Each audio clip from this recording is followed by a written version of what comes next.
So, what makes a stock price change? The answer to this question can be as simple or as complicated as one wishes it to be. At the most basic level, stock prices move as a result of what we call market forces. Market forces is a word used to describe supply and demand. So, a stock will move depending on its demand versus its supply. If more people want to buy a stock, which is the demand, than sell it, which is the supply, the price will move higher. But on the other hand, if more people want to sell a stock than buy it, there would be greater supply than demand. Consequently, the price would fall. As William O'Neill, a very famous stockbroker, said, it takes big demand to move supply up, and the largest source of demand for stocks is by far the institutional buyer. When the major investors in the market act, they exert tremendous influence over stock prices. So those are institutions such as mutual funds, pension funds, banks, etc. They exert the force due to the sheer size of their orders on a stock. These large transactions tend to drive prices up or down depending on the degree of buying or selling. How can you tell if people are buying or selling a stock? Well, there's this metric called volume. The volume of a stock basically tells you the number of shares being traded during a period of time. Therefore, a large increase in volume percentage can indicate increasing demand from those institutional investors. This is followed by increasing share prices. Keep in mind that institutional investors aren't the only ones who can make stock prices change. Regular investors can too. It's just that it would take more investors to deploy the same amount of capital as institutional investors do. Understanding supply and demand is easy. Where it gets a little more complicated, though, is figuring out why people like or dislike a particular stock.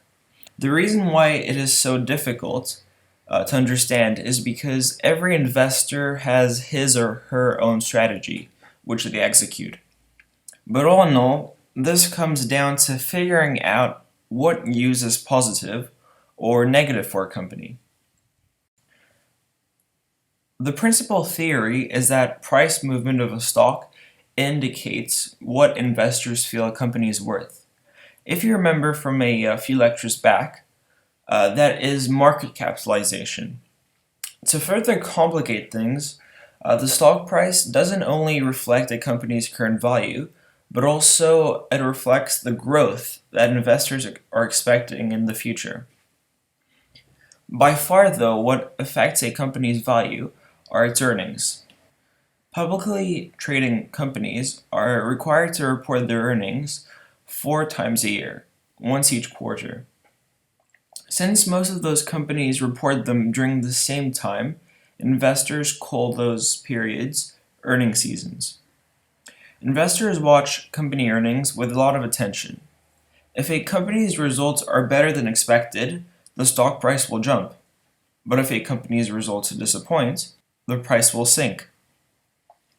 Obviously, earnings aren't the only way that public sentiment can change concerning a stock.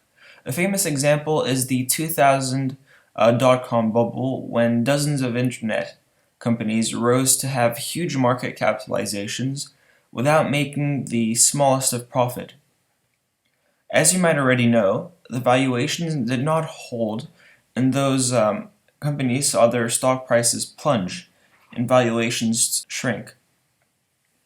The fact that prices moved that much shows that there are many other factors besides earning that can influence a stock. So, in conclusion, what makes a price change? Well, no one really knows for sure. Some think that it is impossible to predict how prices will change, while others use different strategies to figure the next move, which is what we will be looking at in the next lecture. The most important concepts to grasp from this video are: number one, stock prices are fundamentally driven by supply and demand, which in a way you can look at as public sentiments. Number two is that, in theory, earnings are what affect the valuation of a company, but there are other ways investors use to predict stock prices. But something important to remember is that investor sentiment and expectations are what ultimately affect a stock price. So this is the end of the lecture. Thanks for watching.